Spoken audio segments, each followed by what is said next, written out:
In today's video, I'm going to teach you how to set up a video player in Adalo.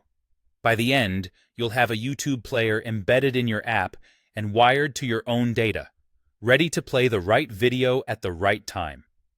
Start by opening your web browser and searching for Adalo. Click through to the official site and head to the builder. Once you're there, log in so you can access your apps.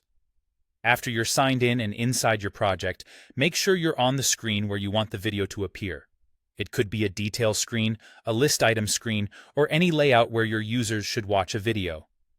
Next, open the Components panel and use the search bar to find the YouTube component. Drag it onto your chosen screen and position it where it fits best in your layout. You can resize it to match your design, keeping in mind that a standard 16:9 space generally looks clean and avoids odd cropping.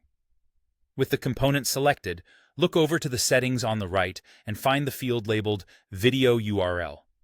Instead of hard-coding a link, connect it using magic text so the component pulls a YouTube URL directly from your database.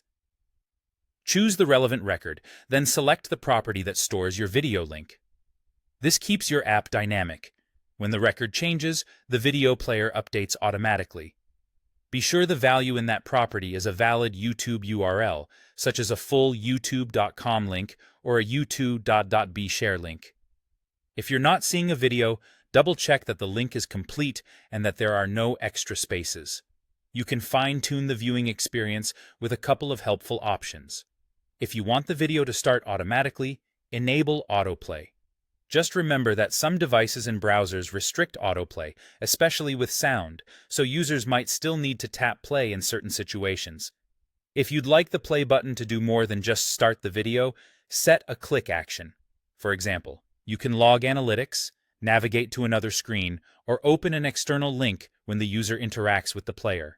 Choose an action that supports your user flow without interrupting their viewing. That's all you need to set up a video player in Adalo. With the YouTube component on your screen, the video URL connected through magic text, and optional behaviors tailored to your needs, your app is ready to deliver video content smoothly and reliably.